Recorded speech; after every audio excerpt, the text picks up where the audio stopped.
বিষয় আছে, যেহেতু আসর আজান হয়ে গেছে, বলার সে সুযোগটা নাই। আমি এমনি তো সকালে একবার আলোচনা করেছি, এখন আবার নিয়মতান্ত্রিকভাবে হয়তো আলোচনা এসেছে, তো আলোচনা দীর্ঘ করব না। বিশেষ করে আমি দেখেছি মানে দায়িত্ব থাকা অবস্থায় আল্লাহ রাব্বুল আলামিনের একটা খাস রহমত মানে সবসময় বিরাজমান থাকে। সুস্থতা অসুস্থতা এটা আল্লাহ তাআলার নিয়ামত। সাধারণত আমরা বলি, অসুস্থ হলেও বলি যে অসুস্থতার নিয়ামতে আছে, এটা আল্লাহ রাব্বুল আলামিনের একটা নিয়ামত। কিন্তু আমি দেখেছি দায়িত্বে থাকা অবস্থায় 8 বছর কিন্তু দায়িত্ব পালন করেছি। 8 বছর, 8 বছরে আমি সেভাবে কখনো অসুস্থ হইনি। মানে জ্বর, কাশি, সর্দি জাতীয় অসুস্থতাও একবার দুইবার উল্লেখযোগ্যভাবে পেয়েছি কিনা আমার মনে নেই। আমি 8 বছর অসুস্থ হইনি। বলে এখন তো ছাত্র আন্দোলন থেকে আরো বড় সংগঠনে আছে, কিন্তু ছাত্র আন্দোলনের ব্যাপারটা আলাদা। সাবেক হওয়ার পর মনে হয় যেন মানে যে উদ্যম, স্পৃহা বা মনের যে শক্তি, এই শক্তি নিয়ে মাঠে কাজ করার অবস্থা না থাকার কারণে হয়তো এখন অসুস্থ হই, মাঝে মাঝে ম্যাচ ম্যাচ করে শরীর চলে না, অথচ বয়স মাত্র 30-31 ঘরে এসে মানে এমন অবস্থা। অথচ ছাত্র আন্দোলনের দায়িত্ব পালনকালীন সময় রাত জাগা, টানা না ঘুম, টানা না খাওয়া, কিন্তু শরীর এই কথা কখনো মনকে বলেনি যে তুমি ক্লান্ত। মন কখনো শরীরকে বলেনি যে তুমি ক্লান্ত। হ্যাঁ, চ্যালেঞ্জ ছিল। দায়িত্ব পালনকালীন সময়টা এমন ছিল যে গুনাহ থেকে বেঁচে থাকা জন্য যে একটা লড়াই, এই লড়াইটা ছাত্র আন্দোলনের যত উল্লেখযোগ্য দায়িত্বে ছিলাম, লড়াইটা মনে হয়েছে যে অনেক বেশি শক্তিশালী লড়াই করতে হয়েছে। সাবেক হওয়ার পর মনে হয়েছে এই লড়াইটা খুব সহজ, নজরের হেফাজত করব। দায়িত্ব থাকাকালীন সময় মনে হয়েছে এই নজরের হেফাজতের জন্য আমাকে একটা মানে মনকে প্রতি মুহূর্তে বারবার মানে কাঠগড়ায় দাঁড় করিয়ে তাকে জিজ্ঞাসাবাদ করে এরপর রাস্তায় নামাতে হয়েছে। ছাত্র আন্দোলন থেকে সাবেক হয়েছি, মনে হচ্ছে এখন এটা মামুলি ব্যাপার, নজরের হেফাজত খুব সহজেই করা যাচ্ছে। আমি দুইটা দিক বলেছি, সুস্থতা অসুস্থতা আল্লাহ তাআলার দুইটাই নিয়ামত। তারপর আমি আমার নিজের দিক থেকে যেটা দেখেছি যে আল্লাহ তাআলার রহমত এমনভাবে এসেছে যে কাজ করার মতো মনের উদ্যম, উৎসাহ, উদ্দীপনা, সাহস যেই পরিমাণ ছাত্র আন্দোলনে থাকতে পেয়েছি, মনে হয় যেন ছাত্র আন্দোলন থেকে সাবেক হওয়ার পর সেই উদ্যম ভেতর থেকে কম আসে।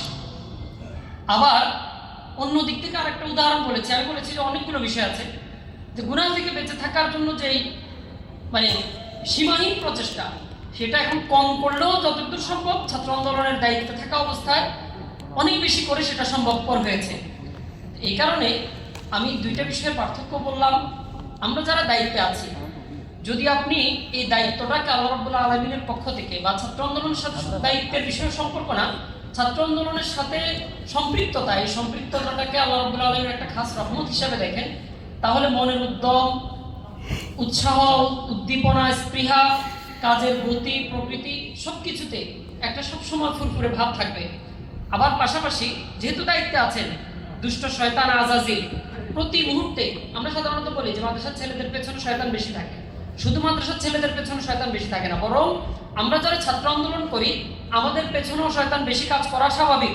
কারণ আমরা এক একজন ছাত্র আন্দোলনের বিভিন্ন পর্যায়ে দায়িত্ব পালন করি, যে বুলেটের মতো আগামী সমাজ বাস্তবতার জন্য অবদান রাখার কথা, সেই জায়গায় যেন আমরা পৌঁছতে না পারি, এই কারণে শয়তান, দুষ্ট শয়তান আমাদের পেছনেও কি অনেক বেশি কাজ করবে। জেনারেল লাইনে পড়ি, মাদ্রাসা লাইনে পড়ি, যে লাইনে পড়ি না কেন।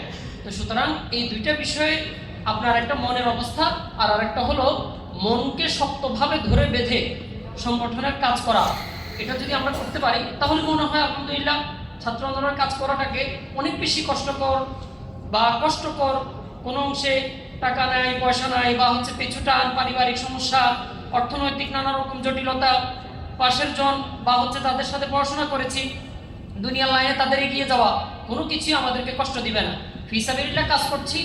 রিয়াদ ভাই একটা কথা বলেছেন, সংগঠন যতদিন পর্যন্ত ছুটি না দিবে ততদিন পর্যন্ত আমি আছি ইনশাল্লাহ। এই সংগঠন থেকে ছুটি নেওয়া যায় না। একটা ঘটনা মানে ব্যক্তির নাম উল্লেখ না করে বলবো, ছাত্র আন্দোলনের শুরুর দিককার একজন কেন্দ্রীয় সহসভাপতি, তিনি অব্যাহতি পত্র লিখেছিলেন কেন্দ্রীয় কমিটির কাছে পারিবারিক সমস্যা বা যে কোনো সমস্যার কারণে। তো তখন কেন্দ্রীয় একজন সিনিয়র দায়িত্বশীল, তিনি প্রথমত সবাই তার ব্যাপারে যে সেশন শেষ করে বিদায় নিন, তার ব্যাপারে সবাই একমত ছিল। কিন্তু ওই দায়িত্বশীল তিনি অনর যে না, ছাত্র আন্দোলনের কেন্দ্রীয় সিনিয়র দায়িত্বে আসার পরও যেহেতু সে ছুটি চেয়ে ফেলেছে, তাহলে এই ব্যক্তিকে আর ধরে রাখার সুযোগ নাই। কারণ এটা তার নিজের ভেতর থেকে এই অনুভূতি উৎসাহিত হওয়া দরকার যে আমি ছাত্র আন্দোলনের মতো সংগঠনের বা ইসলামী শাসনতন্ত্র ছাত্র আন্দোলনের মতো সংগঠনের তখনকার কথা বলছি, যে একটা সিনিয়র পর্যায়ে এসেছি, তাহলে কষ্ট করে হোক, যে কোনো ভাবে হোক, এই পর্যায়ে এসে আমি আর কি করা উচিত না, এই দায়িত্ব থেকে অব্যাহতি চাওয়া উচিত না।